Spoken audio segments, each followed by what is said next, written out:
Bismillahirrahmanirrahim. Wa qala al-musannifu rahimahullahu ta'ala wa nafa'ana bihi wa bi ulumihi bi daraini amin. Allahumma ighfir lahu warhamhu wa'afihi wa'fu anhu.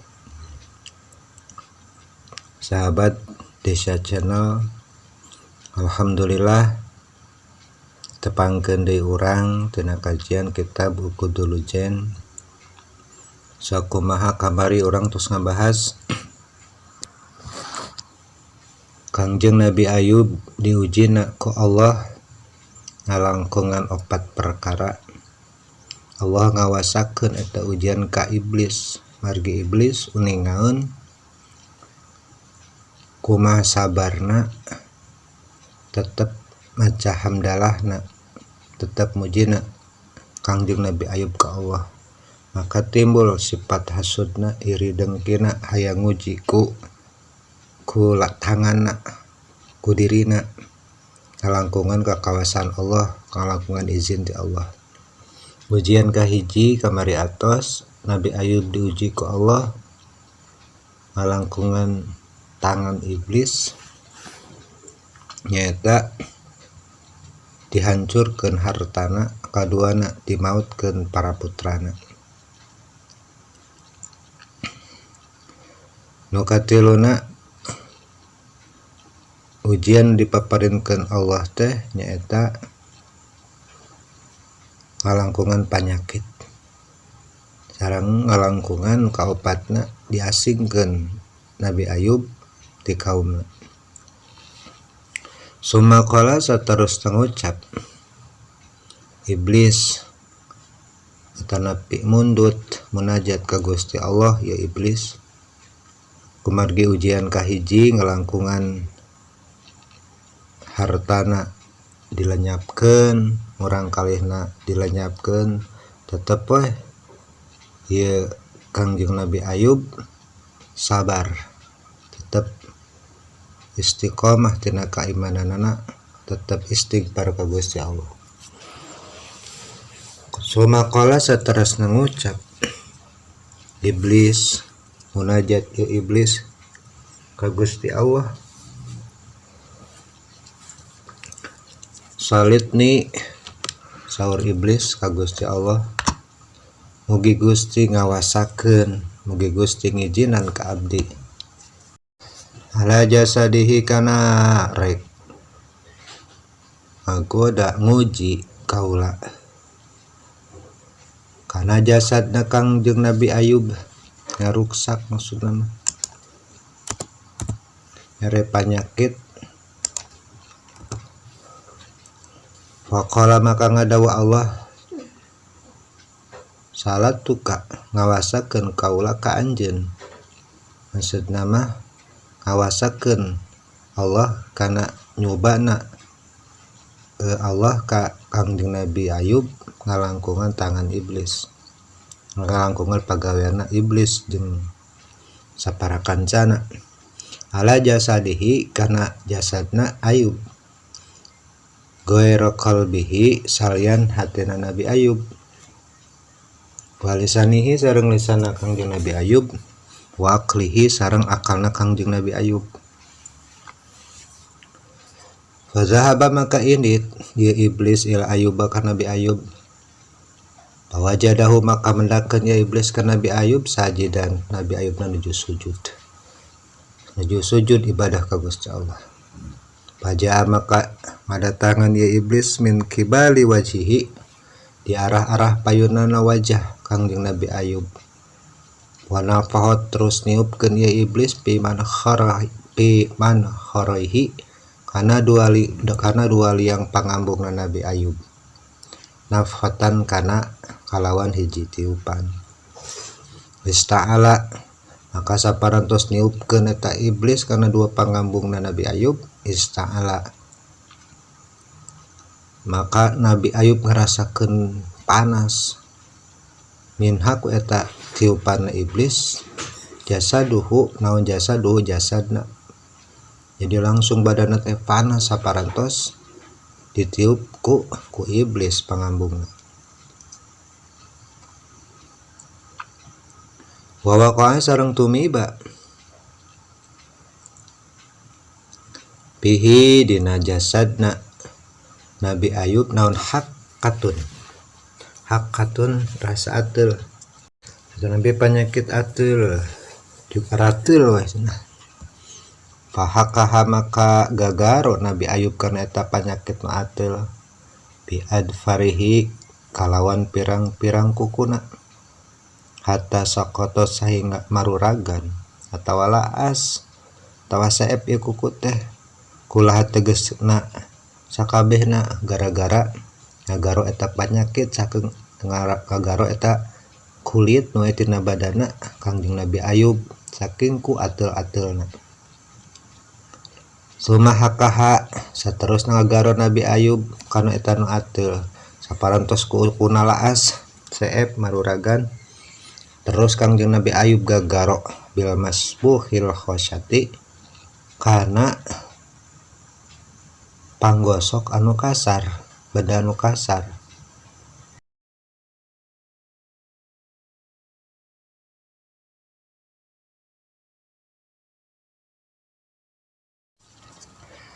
sumabil fakhori saterasna Kangjeng Nabi Ayub gagaro ku kenteng saparantos ngagunakeun benda nu kasar tina kain nu kasar masih gade karasa ateul terus anjeunna ngagunakeun kenteng atawa tembikar kalau hijarati sareng batu falam yazal maka teu leungit teu eureun-eureun yahid kaha kana ngagarona eta nu ateul hatta taqata'a dugikeun kamaruragan naon jasaduhu jasad Nabi Ayub jadi saking ku ateulna teh anggota tu dagingna nu aya tina jasad Kangjeng Nabi Ayub maruragan ka handap wa antanu sareng ngaluarkeun bau anu kacida fahrajahu maka ngaluarkeun musir saha ahli qaryah ahli lembur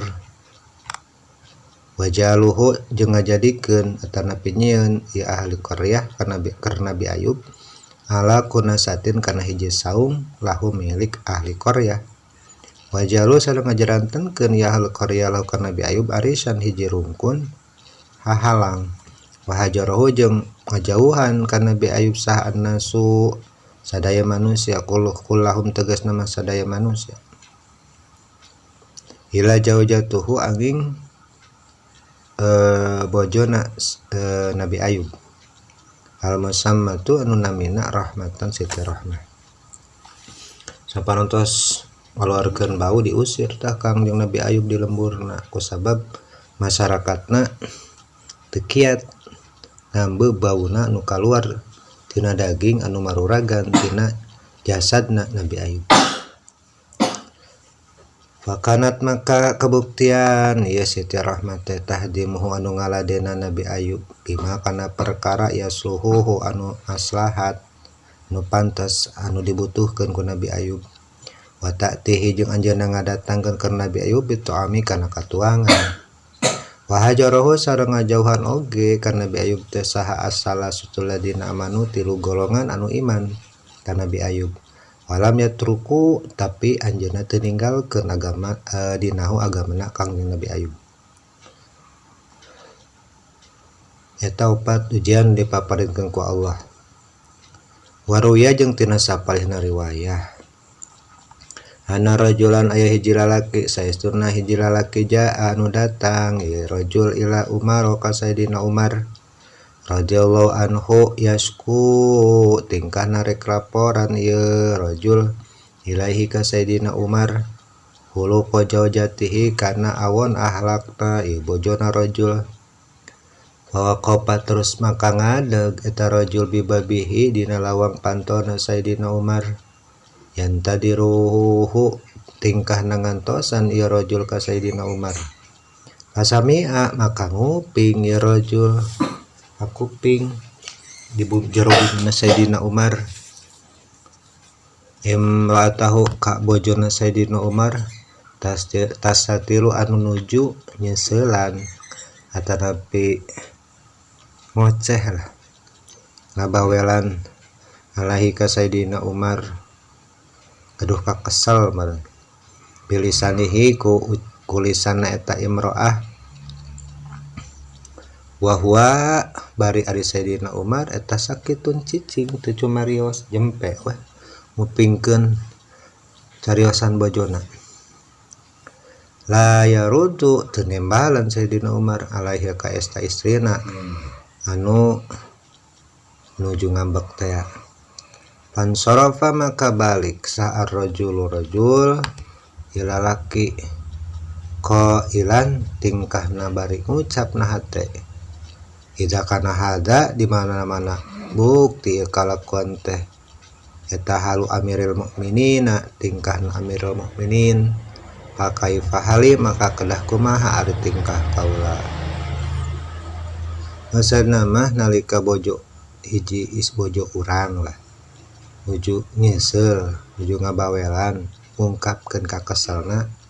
Sayyidina Umar mere contoh urang kedah jempe tong diladenkeun weh jempe lah samangsa rek wangsul fa kharaja Umaru maka keluar Sayyidina Umar faraahu teras ninggal ieu Sayyidina Umar ka eta rajul mudbiron tingkahna keur nukangan caritana bade wangsul teh panadahu terus ngageroan Sayyidina Umar ya ngageroan Sayyidina Umar ka eta rajul ma hajatuka naon hajat anjeun faqala maka nyarios eta rajul ya amirul mukminin wahai amirul mukminin panggilanna khalifah maka pungkul ya amirul mukminin pamimpinna jalmi-jalmi nu iman jituka abdi sumping ka anjeun abdi peryogi ka anjeun asku tegas nama abdi teh bade laporan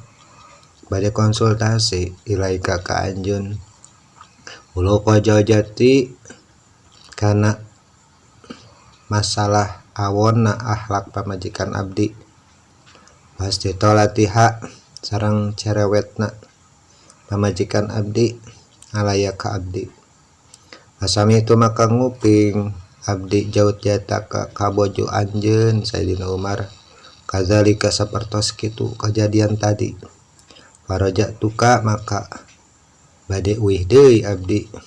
wakul tajeng ngucap na diri hati abdi idza kana hadza di mana bona bukti kalakuan teh nutumiba halu amirul mukminin anu tumiba kana tingkah amirul mukminin fakai fahali maka kedah kumaha ari tingkah kaula faqala maka ngadauh Sayyidina Umar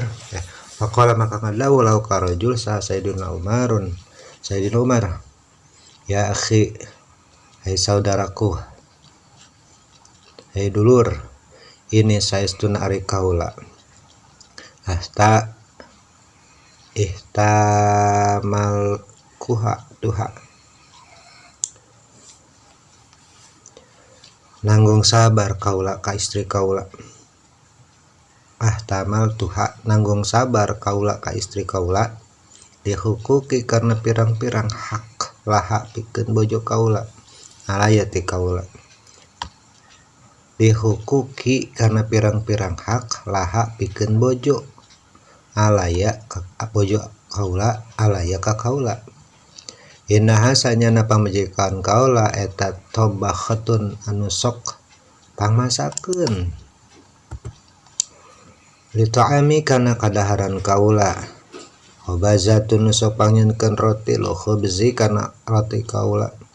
gosalatun anu sok nyeusehan ieu pamajikan li siabi kana baju kaula murdiatun sok nyusuan ieu pamajikan kaula liwaladika budak-budak kaula walaisa dzalika sareng saestuna mah teu aya ieu pagawean teh eta biwajibin kawajiban alaiha nu tumiba ka pamajikan kaula wayaskunu sareng bisa tentrem naon qalbi hate kaula biha ku sabab pamajikan kaula anil harami tina jauh tina paharaman fana makari kaula eta tamal tuha nanggung sabar ka pamajikan kaula. Lidzalika karena eta sadaya nu ditutur, faqala maka ngadawuh maka ngucap sa'arajul ya Amirul Mukminin, wahai Amirul Mukminin. Wa kadzalika sareng tingkahna kedah kitu zaujati kaula ka pamajikan kaula. Faqala maka ngadawuh sa Umarun Sayyidina Umar, fahtamilha maka kudu nanggung sabar anjeun ka pamajikan anjeun ya akhi hai sobat kaula. Fa inna maka pastina tingkah rewelna teh ya ari istri eta muddatun yasiratun waktu anu sakedeung. Jadi ngambekna teh malami ke oge balik deui.